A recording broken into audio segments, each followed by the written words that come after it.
Hesed Ojieh. Now listen, in my season of prayer, there were times that I struggled financially. As a man of prayer, God has anointed me to pray. When I pray, things happen. But I struggled with finances until God began to open my mind, began to reveal to me what I'm about to put in your hand. That the money you have will never be yours completely. Do you know that? That the money you have in your hand will never be yours completely. I want you to pray against two spirits, the spirit of owning and the spirit of the owners. Two spirits that stop people from being financially free. The spirit of owning and the spirit of owners. Powerful. It will break your mind open. If you understand this powerful insight, revelation, the prophetic word, it will revolutionize your life. I'm telling you. I'm going to reveal to you how certain spirit forces can claim ownership over your money and your wealth. I want you to learn how to break free from these controlling spirits, owning and owners. I want to pray with you so you can proclaim, you can protect, you can be free and unlock the blessings that God has for you. It is powerful. We're going to pray against the spirit of ownership and the spirit of owning that hinders you from seeing all that God has for you. I want to share with you in this video that there are certain spiritual entities, enterprises, forces that can claim ownership of the money and the wealth that you have. I want you to learn how to break the controlling spirit of owning and protect your money, your wealth from the forces of ownership. Let me tell you, this is a powerful prayer to proclaim, to protect, to be free, to unlock what God has for you, and to know how to operate in the depth and in the dimensions to bring in that which God has for you. This is deep. This is what I contacted supernaturally that set me free. Now I want to disclaim, this video is for spiritual purposes and also to share with you insight. The view expressed here are based on my personal beliefs, based on the revelation, the experiences. Always seek professional financial advice and guidance along with spiritual exercises when it comes to finances. I just need to share that with you. Now, I want you to catch what God is about to speak to you.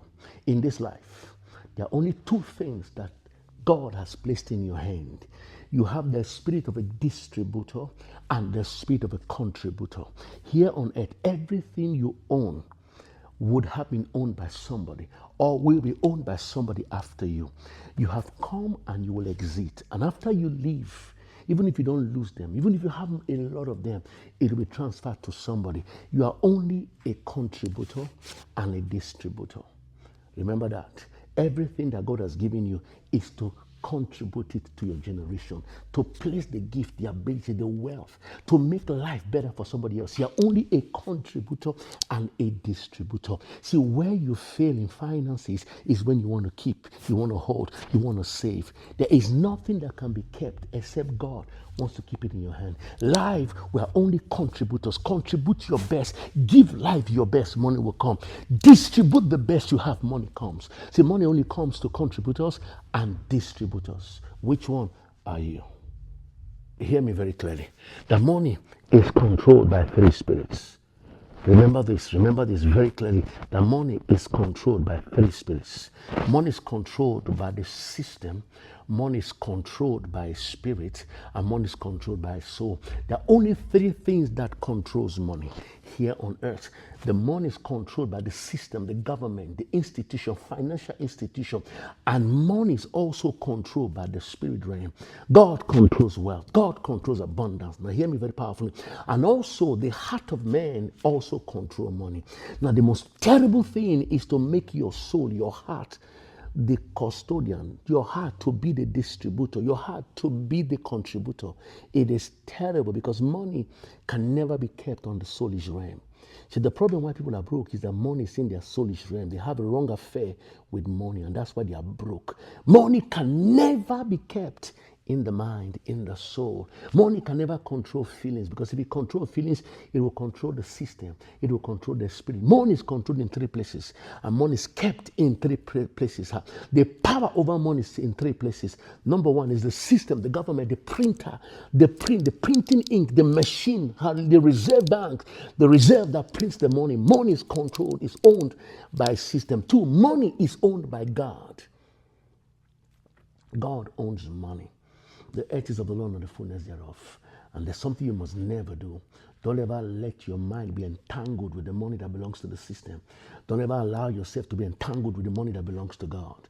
Your mind must be free from the money that belongs to God and the money that belongs to the system if you ever want to be wealthy.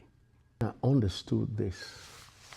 I stopped struggling to pursue money.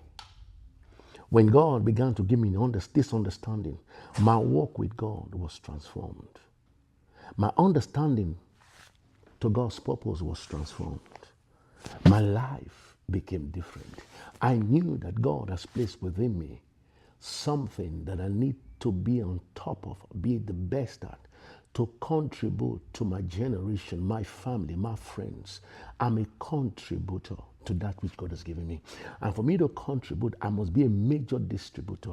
I distribute. I make sure that what comes into my life is not just it for me, but to be a blessing in the hand of somebody. I'm only a contributor. I'm only a distributor on earth when it comes to finances and money. When you understand that life is only reserved, wealth is only reserved for contributors, that people that don't even know why they are here. They steal from their generation, from their family, from their friends, the very thing that God has called them to contribute to their generation. They are lost pursuing money. See, money is powerful. It only answers to contributors, and it only answers to distributors. Now, in Mark, the 12th chapter, Jesus says something so powerful. Now, in every state, let's talk about the system first. So there's three systems. There are three systems that control money. And the last is the most terrible. Now, hear me. In the state of Texas, for every $100 that you have, probably the state will tax you 6.5. That means that every $100 you have, the system takes from it. So the money you have is never yours. The money you have is never yours. The system will come for it. So you have $92.35 left. Now, if you're a Christian or whatever religion you are, I'm speaking to Christians, believers, God takes from that 100%, another 10%, you contribute your portion, the portion that God has given to you. See, tithe is not about giving God, it's contributing to the development, the growth of a system, of a spirit, of a kingdom that you believe in. So you give God 10%. To help advance the kingdom, to help make available that which is needed in the system, in the kingdom that you belong to. So at the end of the day, you're left with $82.35. So for every money you have, the system takes. From every money you have, God expects you to give. Because the heavens and the earth belongs unto God. The earth and everything belongs unto God. So you're appreciating God. And not just giving to God, but you are giving to a system that God is in charge, in control on earth. So it doesn't matter what religion you are, you must contribute. It's a law of universal prosperity, universal growth, that you give to a system, give to what you believe. See, so when we say we're giving to a kingdom, we're giving to something we believe in, a cause we believe in. So at the end of the day, most people never own what they make. They only have a fraction of what they make.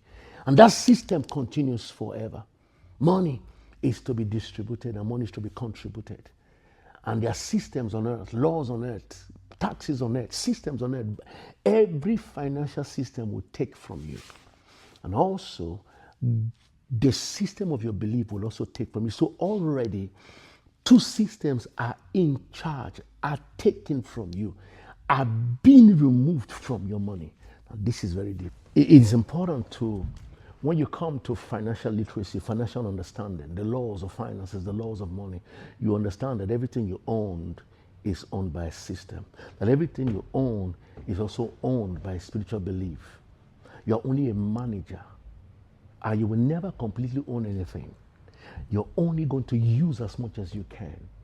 And if there's excess, you will leave it behind or you give it out. Nothing will permanently be yours. That is how the system and the structure of money works. And that's why money is a currency. So to be completely wealthy and absolutely rich and comfortable with excess money, you need to master this principle that Jesus said in verse 17. He said, give to Caesar what is his. And he says, give to God what it is. He is his. So the money in my hand actually does not belong to me completely. The money in my hand does not belong to me completely. There is a belief system, a spiritual system that I need to give back to. And there is a governmental system that I need to give back to. This is powerful. It says, give to Caesar what is Caesar and give to God what is God. So the question is here. So money belongs to three people: the system, God, and the soul, which is you. So money belongs to three people. The system, every money you have. You cannot, if you steal from the kingdom, there are consequences. If you steal from the government, there are consequences. You can't bypass these three laws. You must obey, you must honor the law, the principles, the government that govern finances where you're located. Now listen to me, this is so powerful. So money is spent. So the problem is that if the system has part of the money, God has part of the money, then the last part is with us. But Jesus says something, that the love of money, the phileo. You see, Paul says something to Timothy. He says the love of money, the love of it. That means money is in the soulish realm. Every time money is in the soulish realm, you will never be wealthy, because money controls how you feel. When you don't have, you're unhappy. When you have, you're unhappy. So you're always perpetually epileptic in your soulish realm. You are pursuing something that you can never completely have. That's why Jesus says, the love of money, the phileo, the feeling of money. Don't ever allow money to be in your soulish realm. Make sure money is in your truth realm. You know what the purpose of money. You know what money is for. Because every time money is in your soulish realm, you will never be happy. You will never be a contributor. You will always pursue something that will come to you naturally. See, money was designed to come to you, not for you to go to it. Because you are a contributor. When you contribute your portion, your part, your gift, your calling, your work, money comes to you. Money is not something we pursue, because money is a spirit. Money is a language in the spirit realm. Now hear me. Let me explain what I mean. I want you to reflect on this principle, and I want you to confront it, and I want you to confirm it within your spirit. That greed causes people to do things that naturally they will not do. Don't ever pursue money. Pursue the spirit of distribution. Pursue the spirit of contribution. What do you have in your hand that you can contribute to your generation? What can you leave in your hand for your generation? Is the contribution. When you are able to leave something tangible and be able to distribute it well, money comes to you. But if money is in your soulish realm, you're wasting time. See, break the spirit of wanting more, wanting everything, wanting everything. It was not designed for man to want everything. It was designed for man to contribute. Stop withholding, because every time you withhold, it's because there's a soulish disease of money within you. Ask for the spirit within you. Ask for God to give you the spirit of a distributor, a contributor to whatever capacity God has given you. Contribute. Money flows in the direction. I want you to look at the level of wealth that comes from the dimension of distribution and contribution. It says in Luke chapter 6, verse 34, 38, it says, give, it shall be given unto you. So the system of give means contribute. Give means distribute. It says distribute, contribute, then you will receive good measure. Then not just that, as you continue to contribute, as you continue to distribute, you will meet pressed down. Some of you are still on good measure. You've not entered into pressed down. That what you make happen for somebody because of what is in your hand turns around to become a good measure, turns around to become pressed down, turns around to become shaken together, turns around to become running over. It says, shall men give unto your bosom? So the universal law of wealth, scriptural law of wealth, of abundance, is that which you have is meant to be in the hand of somebody else. That as you contribute, say, I don't have money, but you have laughter. Wealth is laughter. Wealth is health. Don't leave money in the realm of wealth alone. Wealth is people. Contribute your best. Be the best in the atmosphere. Be the best where you are. And contribute and experience good measure. pressed down, shaking together. I pray for you today that wealth, money will not be something you pursue. Money will be something that you are. You see, in Genesis chapter 1, God, when He made Adam and Eve, He never gave them anything because true wealth is in your hand. True wealth comes from your hand. There's something your hand can contribute. There's something your feet can contribute. Some people, their ears, their head, every part of your body is an instrument of distribution and contribution. But the problem is that you've not entered into the mastery. Pray in the Spirit. Let God unlock something in you that you can live in your generation. God bless you.